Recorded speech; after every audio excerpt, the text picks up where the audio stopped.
Hello folks, ready to do another reaction trailer today, and this one is the first official trailer for Ready Player One. Sorry I was a little late getting this, it's been a busy weekend. Just to give some background, okay, I am aware of the book, I read the book twice, I love the book. Plenty of 80s references, whether it's music, video games, and all that, so I've been looking forward to this movie. I was with other folks wondering, boy, how are they going to get all the copyright holders to agree to this? And Steven Spielberg came along, and I guess the rest is history. So as eager when we saw the first teaser, we saw a lot of characters from different references. There was the Iron Giant, there was Harley Quinn, and I can't remember the name. We're Deathstroke. Okay, we were thinking it was not Deadpool, even though it looked like it was Deathstroke. And saw all sorts of other references. We saw the DeLorean, we saw the bike from Akira, yeah. And we saw even the Mad Max car, the A-Team van, we saw Lara Croft, we saw Freddy Krueger. Man, so many references. So even though I'm going to be playing the video here, I probably won't even catch everything the first time through. In fact, I'm kind of eagerly hoping to be tested. Now, another thing though, I do know that at least the author is working with Steven Spielberg to write this, because I already know that they are verging somewhat from what is actually in the book. You know, and we see that a lot actually with books, and a movie has to take a shortcut. Well, at least the author's involved in this one. Steven Spielberg is kind of telling his own story, so I know there's going to be differences from the book. You know, so we'll see what we're in for here. We'll see what might be different, and hopefully Steven Spielberg is something he can pull off very well. Let's find out. My name's Wade Watts. My dad picked that name because it sounded like a superhero's alter ego, like Peter Parker or Bruce Banner. But he died when I was a kid, my mom too. And I ended up here. This dystopian Sitting future. in my tiny corner of nowhere. There's nowhere left to go. Everyone's got headsets on. Except the Oasis.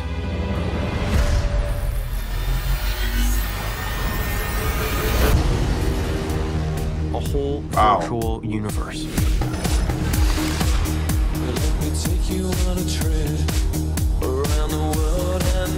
People come to the Oasis for all the things they can do.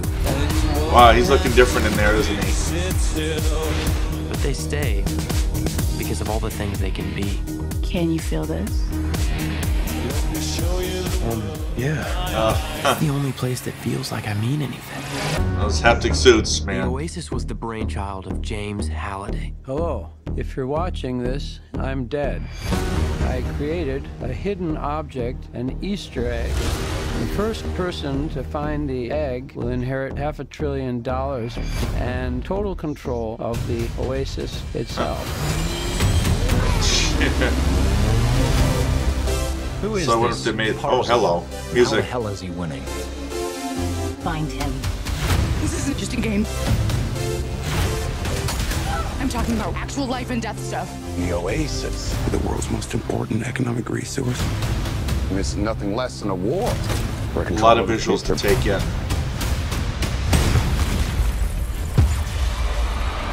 Oh, they're Welcome showing to the it. rebellion, Wade.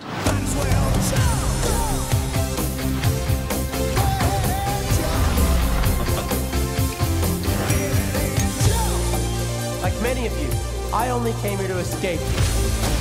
Big visual treats on this one. Something much bigger than just myself. Are you willing to fight? Help us save the Oasis. My goodness.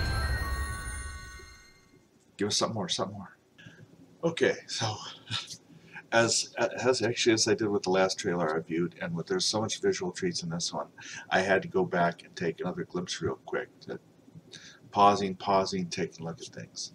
Wow. So as a visual treat, a whole lot of stuff in there that just kind of might, you know, fly by, be hard to catch. I definitely got. It was nice to see a little more look at the in-game characters of Parzival, and I was kind of surprised. I assumed that redheaded girl we saw most of this was Artemis. Probably has to be. How things look in game, and it was kind of it looked like I was looking at a number of Final Fantasy type characters. You know, that's how it kind of looked like when they were showing their in-game avatars. I noticed how when it showed the real world in some of those scenes, bad enough in today's world when you might see, you know, a group of people staying around and they've got their head in their phone. Now you've got a group of people standing around, but they've got the goggles on and they're looking at the internet and not anything going on around them. You had the moment where you see Wade looking at this explosion going off in the stacks, and I won't give away what that was in the books for someone who isn't familiar with it, but to me that was kind of the well, I'll say it was kind of the oh moment. I feel like that's something that, you know, I should mention is people are doing this hunt online, but the threat is real in real life too. I mean, it had to be to make the book as, you know, as good as it was. But we finally got more in-depth glimpses at everybody's characters, and I'm loving it. I'm eager to see this thing. I almost wonder if this is the kind of movie where, as long as it's good, hopefully, fingers crossed, you know, this is one that certainly I certainly hope that the trailer hype doesn't outdo the movie. I want the movie to be as good as the trailer. We had, you know, this past year we got burned on some trailer hype, I feel, with some of the movies that actually came out. This one's got so much potential, and I'm definitely hoping that it lives up to it. So, thank you for watching. Drop the likes and shares, and check out my website for fantasy books I write, and subscribe to my YouTube and Twitch for my video gameplay as well. Thank you. Enjoy.